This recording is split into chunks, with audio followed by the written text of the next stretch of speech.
God bless you, everybody. Thank you for tuning into the iGame. This is Brother Derek. I'm still continuing with the attributes of God. In this episode, I'm answering a different question. Is God fair? And is God a just God? And is there justice anywhere in this world? Like we see injustice all the time, and we always looking for fair treatment and how certain people are treated differently by the justice system, by the police. And then when you see authority figures abuse their power, it kind of affects the way you view the world, and it can make you feel insecure, unsafe. And fear and anxiety is a big thing. But the question is God fair? Is God just? And where can I find justice? Well, I'm going to give you an example from my life, and it's actually happened twice. How did going to jail save my life? Because that sounds unfair, and that sounds like injustice. But how did going to jail save my life? And just to prove to you God is just, that is actually my experience. And God saved me with punishment. And I'm going to say this before I get into my story. Try your best not to compare your life and your experience to somebody else's. Try your best not to read the newspaper and use that as a standard of what it should be and what it could be.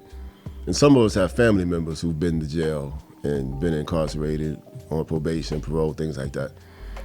But try your best not to compare your life to somebody else's. How is God treating you, and how is God dealing with you based on your behavior and your actions? Because no two stories are the same. And it's very easy to compare, but we don't do that. Trust God. Please learn to trust God, because you don't always know what's going on in other people's lives. And yes, bad things still can happen, which is why you should never compare, because you're never going to find the answer you're looking for. But look at your life and look at your scenarios and your situations and how you treat people today, how you treated people yesterday, and what your plans are for the future. And look at your behaviors and actions. Because no matter, I can't say this part, no matter what God decides to do with me today, I deserved worse, because I know how much dirt I actually got away with. So even with all my unfair treatment, when I was treated unfair, even when the police officers and the judges said things about me that weren't true, and at one time I had a probation officer who wasn't kind at all, but it still wasn't what I deserved, because I've done so much dirt and I've gotten away with so much dirt. All I could do is thank God every morning. And we call that grace in the Christian community. But the question is, how did jail save my life? And we're going to talk about that. 1996, well, actually it started in 95, but I went through they call it depression now, but I went through this dark period in high school. Everything was dark. I was hanging out with negative people, hanging out with negative peers, hanging out with raggedy women, smoking and drinking, just angry, skipping school, all that. I would go to homeroom, and then we would just dip. Walk across the baseball field, cross the bridge through Beach Mine, just dip. Just went through all this negativity. And all the drug dealers who used to cover for me and try to keep me out the game because they knew I was a church boy and they knew I wanted to play football. I knew all the drug dealers and the gangsters, but they wouldn't let me play their game because they saw light in me somewhere. They would see light in me that I didn't even see because I was going through my own depression state. Well, I ended up in the streets trying to get money and just making a bunch of bad decisions. Like one time this guy pulled a gun out on me and my friends. I just straight ran at him, just ran up on him. And he put the gun down, but he could have shot me. And later on, my friends was like, yo, you crazy. I was like, nah, I ain't crazy. I'm pretending to be a thug, but nah, I was just ready to die because I was depressed. And that's the enemy's job, is to steal, kill, and destroy. So the enemy used my depression and my sadness and my bitterness that I was going through at the time. He used it to help me in my life, because I chose to run at the guy with the gun. That guy could have shot me. All my other friends started to lay down because they saw the gun. I was ready to die, and that's what the enemy wanted. Now, by the grace of God, the guy didn't shoot me, but he could have. So, once again, is God just? He gave me another chance. So going to jail actually, I'm skipping points, but going to jail actually stopped me in all my self-destructive behaviors. Because God loved me. And later on that summer, another time, just to give you another example of my crazy behaviors, this girl I was dating used to let me drive her car. I was flying up and down the road, 80, 90 miles an hour, just bobbing and weaving. And she was in the passenger seat screaming. Slow down, you crazy, slow down. I was crazy because I was really ready to die, which is why we also have to be careful with music we listen to, because you're programming and cursing yourself. We're quoting songs from rappers and singers and rock stars. We're literally cursing ourselves. Ready to die. Like, why am I thinking that way? Because that's what the music said. And once the idea is implanted, the enemy can just leave you on autopilot. You'll find a way to kill yourself. You will find a way to self-destruct.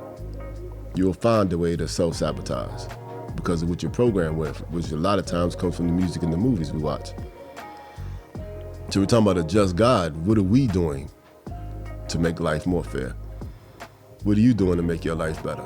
Because sometimes God has to just step in and shut it all down. So how did jail save my life? When I went to jail, I couldn't self-destruct anymore. There were no drugs in there were no guns in there. I wasn't driving my girl's car 80, 90 miles an hour, just wilding on the road, because I could have been dead. Because at that depressing state, the enemy just wanted to take me off of here. But God had his hand on me. And when God has his hand on you, the devil's going to try even harder to kill you. But because the devil has limitations, you have to agree to it and kill yourself. So sometimes God's going to save you from yourself. So going to jail saved me from myself. And while I was in there, I started reading books again. I was surrounded by people who were 10 times more wicked than me, which actually gave me an education. Because that's one thing that's going to happen in prison. You're going to see people who are 10 times worse than you. You thought you were tough, they're tougher. You thought you was a gangster, they're more gangster. Because they have nothing to lose. Some of these people have no home training, so they don't even understand right and wrong. Like some of the stuff you see in there just blows your mind. You will appreciate your life when you lose it all. So some of you just need to be more appreciative. You want God to be more just. You don't appreciate what he already gave you. Sometimes you have to appreciate what he already gave you to get more. But we don't appreciate it until it's gone. So is God just? Yeah. God is always good. We just don't appreciate it, or we don't see it.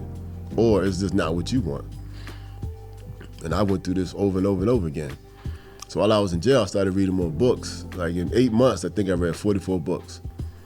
I just started educating myself, and my brain started to click again once I got in I hate to say it, a cleaner environment. Because it's still jail, still prison, but there were no drugs in there. I wasn't depressed anymore. I got away from some negative people. You know, some of the counselors in there, some of the COs in there, some of the workers and administrators, when they see light in you, they'll keep feeding that light because they don't want you to stay. And when I look back on it now, God gave me favor in there because I got the job as the laundryman, so I wasn't stuck in my room all day. I was able to stay up late night, watch movies, watch football games, stuff like that. But there was just people in there that saw something in me that I didn't see in myself. So jail actually saved my life. Then I got my GED, and then I ended up going to a halfway house. And those counselors in there kept telling me to go to college and do other things. But jail saved my life. And then just another version, this happened in Atlanta back in 2000. I decided, I ended up going backwards, because when I got out, I went back to Newport News, started hanging around with the wrong people again. I ended up moving to Atlanta. Once I moved to Atlanta, I got impatient, because everybody down there was flossing, getting money. And this was right around the time when Cash Money had came out with the bling bling era. So I got impatient and I wanted to make money fast. So I ended up hooking up with a guy selling drugs downtown Atlanta, got caught. So I ended up going to jail in Atlanta. And I was really angry and really embarrassed. Cause I'm like, man, why did I do this? I'm in the Atlanta jail, only one in there from Virginia. I ended up sitting with this old head on the pod. This old head, we got to talking. We was watching the Hawks game. And he was like, yo, where you from? So we got to talking. I was like, yo, I'm from Virginia. He said, where'd you get locked up at? I told him, on the east side of Atlanta. He was like, wait a minute, who are you with? And he started naming people. I was like, yo, I don't know none of these people. So the old head was like, yo, you better thank God you got locked up last night. I was like, why? He said, because you was on such and such a block. He named the group. He said, if them boys found you before the police did, they would have killed you. I just sunk in my chair. But then I had to sit up straight, like, you know, I had to pretend I was tough. But I felt that in my heart. And then he said it again. He said, yo, you ain't from here? Did you have a gun on you? Just asking me all these questions. He said, yo, you better thank God the police grabbed you, because if they found you, they would have killed you. And he named the group. There was a group out there getting money. He was like, yo, they would have killed you. So I'll never forget that moment. So once again, going to jail saved my life. So is God just? I would say yes. Because he knows what you need, not what you want. And it was, it was really embarrassing going to jail down there, but like I said, I got impatient. I was trying to get money. But God was really saving me from my self-destructive self. Because I moved to a new city, moved to a new environment, but I still had bitterness in my heart. I was still prideful. And I was still trying to beat the game and flip the game in my favor instead of playing the game by its rules. Because I had no reason to be in Atlanta selling drugs. I was supposed to be rapping, I was supposed to be going to college, but I got impatient because I wanted my money now. So yeah, God is just. And jail saved my life. Peace.